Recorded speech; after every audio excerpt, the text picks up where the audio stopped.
Halo anak-anak, bertemu lagi dengan saya Miss Rade di channel Teknomatkin. Pada kali ini kita akan mempelajari materi kimia dengan topik stokiometri. Stokiometri merupakan perhitungan dalam kimia yang diaplikasikan untuk menghitung jumlah zat yang bereaksi dan jumlah zat hasil reaksi, dan juga diaplikasikan untuk menentukan jumlah zat dalam suatu larutan. Maka dari itu, mari kita simak video pembelajaran berikut.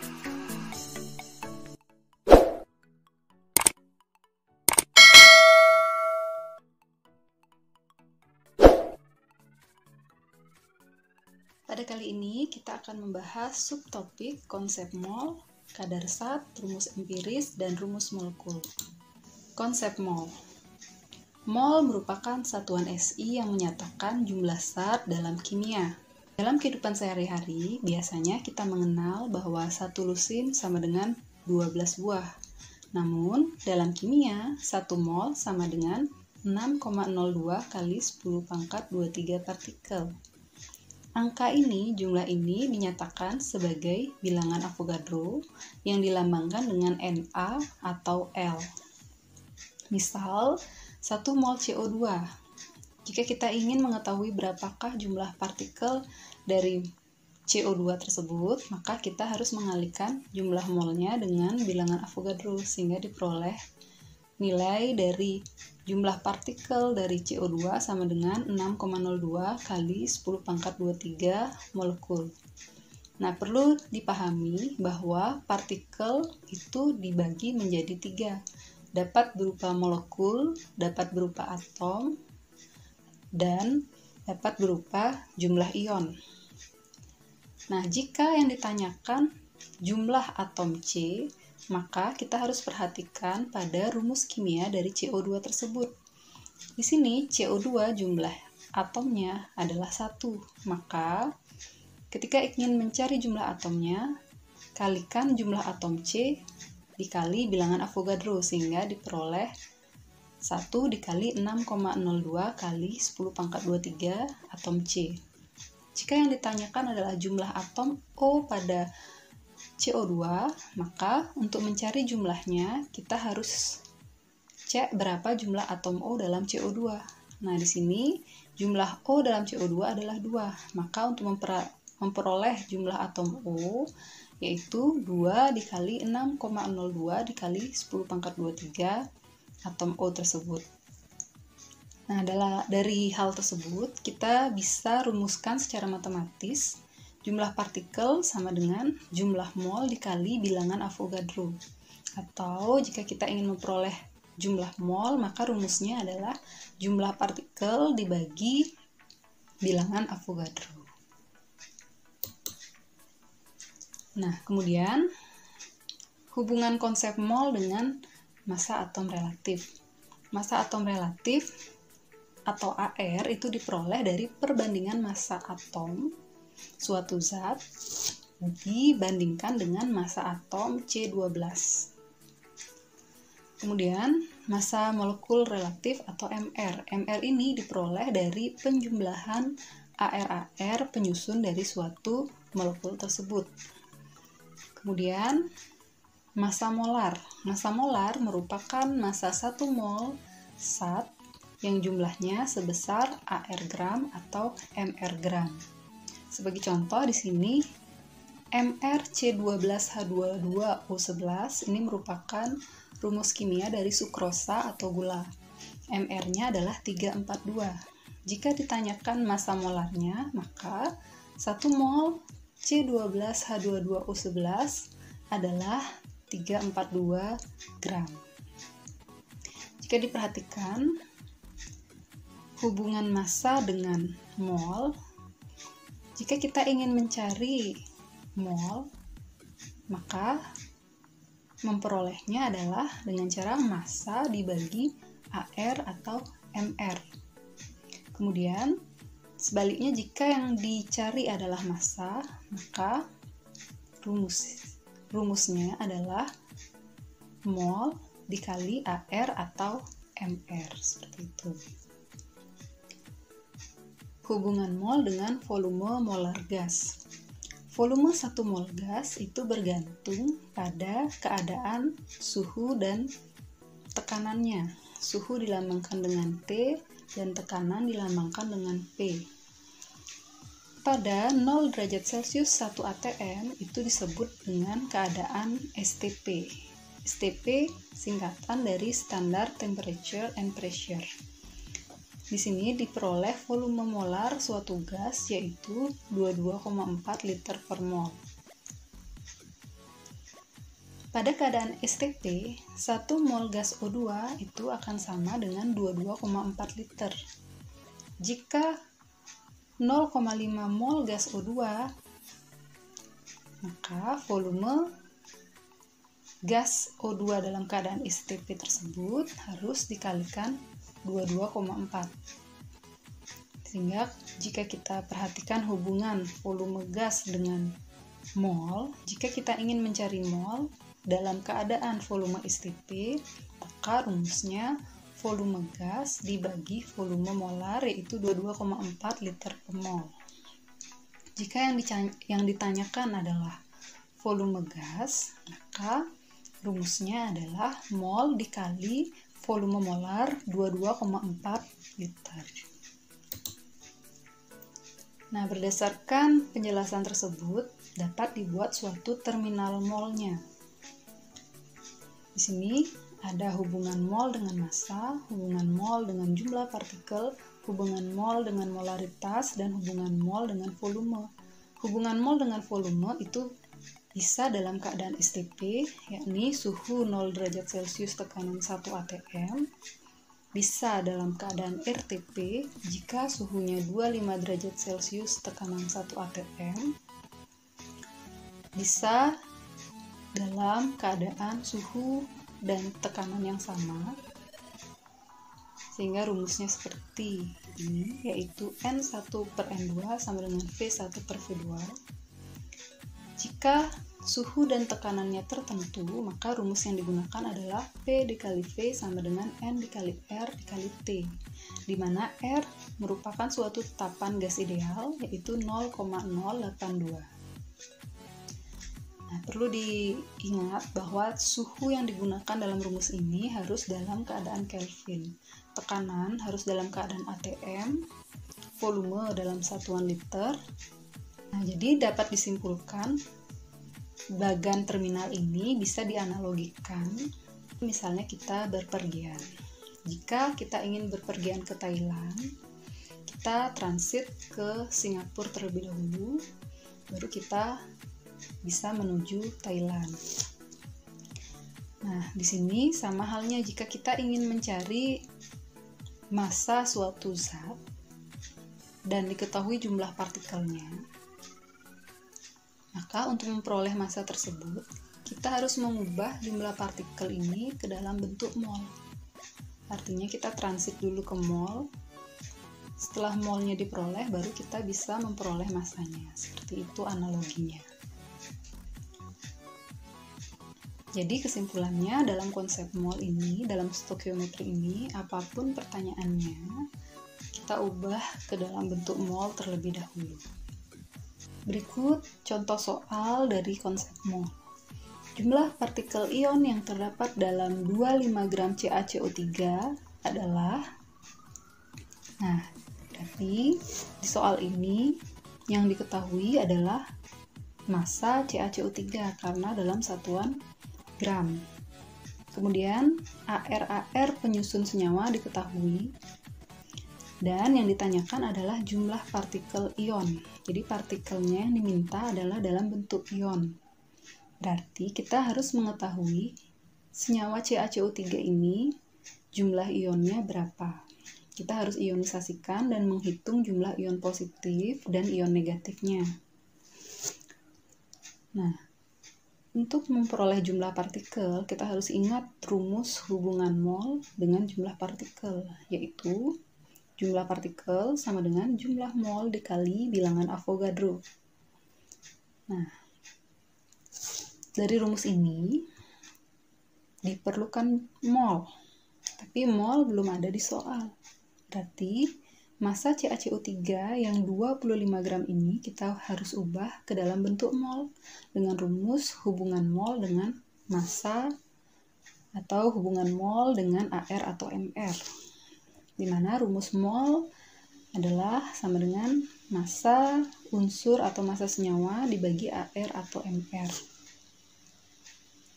Nah, dari dua rumus ini kita dapat gabung untuk memperoleh jumlah partikelnya, sehingga diperoleh rumus yaitu jumlah partikel sama dengan massa per MR dikali bilangan Avogadro. Nah, karena yang ditanyakan jumlah partikel ion, maka kita harus cek jumlah ion dari senyawa CaCO3. Mari kita ionisasi CaCO3 tersebut. Nah, CaCO3 terionisasi menjadi Ca2+ plus CO3 2-. Nah, di sini Ca2+ jumlahnya 1, CO3 2- jumlahnya 1. Sehingga total ionnya adalah 2 ion. Nah, sudah diketahui jumlah ionnya 2. Sekarang mari kita cari MR-nya. MR diperoleh dari jumlah AR penyusun senyawa. Diperoleh jumlah dari MR CaCO3 adalah 100. Kita masukkan ke dalam rumus dan bilangan Avogadro juga kita masukkan ke dalam rumus. Sehingga diperoleh jumlah partikel ion sebesar 3,01 kali 10⁻² partikel ion. Sehingga jawabannya adalah yang E. Kemudian lanjut ke kadar zat. Pengertian kadar zat. Kadar suatu zat adalah bagian zat tersebut dalam suatu campuran dan biasanya dinyatakan dalam persentase. Kemudian ada istilah randemen. Randemen adalah persentase zat tertentu dalam suatu campuran. Nah, rumus dari kadar zat ini, yang pertama ada persen massa. Jadi, jika yang diketahui adalah massa, maka untuk mengetahui persentase massa tersebut adalah dengan jalan massa zat X yang terkandung dibagi massa total dikali 100%. Jika yang diketahui volume, maka persen volumenya diperoleh dengan cara volume zat tersebut dibagi volume total dikali 100%. Nah, jika diberikan suatu bentuk senyawa yaitu AMBN, ditanya persen A dalam AMBN, M di sini menyatakan jumlah A, N menyatakan jumlah B. Jika ditanya persen A, maka jumlah A dikali ARA dibagi MR AMBN dikali persentase AMBN. Jika yang diminta adalah dalam bentuk massa, yang ditanyakan adalah di sini misalnya massa B dalam AMBN, maka rumusnya jumlah atom B dikali ARB dibagi MR AMBN dikali massa AMBN. Nah, ini merupakan penjabaran rumus dari rumus umum suatu persen zat dalam campuran. Jadi, rumus umumnya adalah banyaknya zat dibagi total campuran atau banyaknya campuran dikali 100%. Berikut contoh soal kadar zat. Soal pertama, tentukan persen Fe dalam Fe2SO4 3 kali jika ArFe 56, S32, O16. Pertama-tama, kita cari MR-nya terlebih dahulu. Ingat, MR adalah penjumlahan total dari AR penyusun senyawa tersebut. Di sini MR Fe2SO4 3 kali yaitu 400. Ditanya adalah persen Fe-nya. Maka rumusnya yang digunakan adalah persen Fe sama dengan 2 dikali ArFe, karena di sini jumlah atom Fe dalam senyawa adalah 2. Maka 2 dikali ArFe dibagi MrFe2SO4 3 kali dikali 100%. Sehingga kita masukkan angkanya 2 dikali 56 dibagi 400 dikali 100%, diperoleh persentase Fe adalah 28%. Kemudian, soal yang kedua, diketahui massa C2H6 sama dengan 60 gram. ARC 12, ARH sama dengan 1. Tentukanlah massa H dalam C2H6. Pertama-tama kita tentukan MrC2H6 terlebih dahulu, diperoleh nilai sebesar 30. Kemudian kita tentukan massa H dalam C2H6. Di sini jumlah atom H adalah 6, maka rumusnya menjadi 6 dikali ARH sama dengan MrC2H6 dikali massa C2H6 yaitu 60 gram. Maka perhitungannya 6 dikali 1 dibagi 30 dikali 60 diperoleh massa H dalam C2H6 yaitu 6 gram. Kemudian kadar zat juga bisa dalam bentuk bagian per sejuta atau disingkat BPJ. Bahasa Inggrisnya dapat disebut part per million atau ppm. Untuk memperoleh bagian zat terhadap 1 juta bagian campuran, matematisnya dituliskan dengan rumus berikut. Misalnya, bagian per sejuta dari zat A itu sama dengan massa zat A dibagi massa campuran dikali 100%. Jika kita ingin mengubah persen menjadi BPJ, itu kita bisa masukkan ke dalam rumus yang di bawah ini. Jadi, persen zat dibagi 100 sama dengan BPJ zat dibagi 10 pangkat 6 atau 1 juta. Contoh soal, kita bisa perhatikan di sini, soalnya adalah kadar gas hidrogen 0,0005%. Nyatakan dalam satuan BPJ. Jadi kita bisa gunakan rumus kedua pada slide sebelumnya. Kita masukkan angka-angkanya. Persen zat di sini adalah 0,005 dibagi 100 sama dengan BPJ dibagi 10 pangkat 6. Yang dicari adalah bagian dalam sejuta. Maka kita ubah 0,005 ke dalam bentuk yang lebih sederhana, yaitu komanya kita mundurkan. Mundurnya sebanyak 1, 2, 3, 4.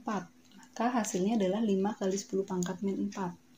Dibagi 100 sama dengan BPJ dibagi 10 pangkat 6. 10 pangkat 6 pindah ke ruas kiri, sehingga diperoleh nilai BPJ-nya adalah 5 BPJ. Selanjutnya, kita ke subtopik rumus empiris dan rumus molekul. Rumus empiris menunjukkan perbandingan atom-atom penyusun secara sederhana dan dalam bentuk bilangan bulat. Adapun langkah-langkah menentukan rumus empiris, yang pertama, kita harus mencari jumlah mol masing-masing unsur penyusun senyawa, kemudian sederhanakan mol unsur penyusun senyawa. Selanjutnya, baru kita dapat menentukan rumus molekul atau RM. Rumus molekul merupakan kelipatan dari rumus empiris. Jadi N menyatakan kelipatan dari rumus empiris, sehingga kita dapat memperoleh rumus molekulnya. Maka, untuk mencari rumus molekul, itu dengan cara MRRM sama dengan kelipatan rumus empiris dikali MR rumus empiris. Untuk lebih memahaminya, mari kita latihkan contoh soal berikut. Sebanyak 2,9 gram senyawa hidrokarbon mengandung 2,4 gram karbon dan sisanya hidrogen. Jika diketahui ARH1, C12, dan MR senyawa tersebut 58, maka rumus molekul senyawa hidrokarbon tersebut adalah, di sini senyawa hidrokarbon Artinya, senyawa yang tersusun dari hidrogen dan karbon. Sehingga kita tulis sebagai CXHY, yaitu 2,9 gram. Massa C diketahui 2,4 gram. Maka sisa dari massa H diperoleh dari selisih massa CXHY dengan massa C diperoleh sebesar 0,5 gram. Pertama-tama, kita cari rumus empirisnya terlebih dahulu. Rumus empiris adalah perbandingan mol penyusun senyawa yang dibandingkan secara sederhana dan bilangan bulat. Nah, mol C kita bandingkan dengan mol H. Untuk memperoleh mol, karena yang diketahui adalah massa,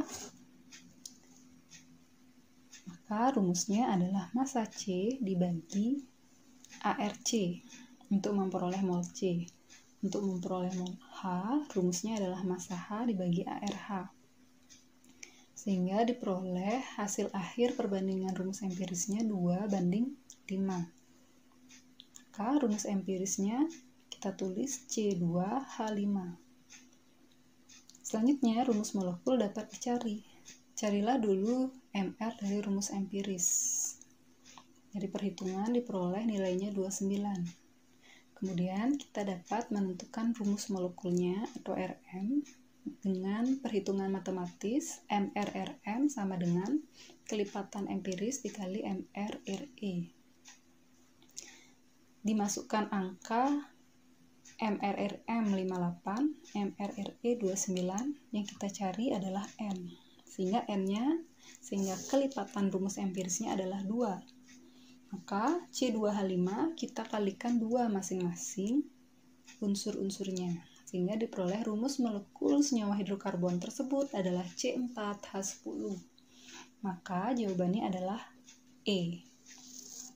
Demikian video pembelajaran kali ini, semoga bermanfaat.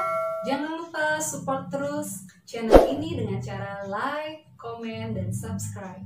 Terima kasih.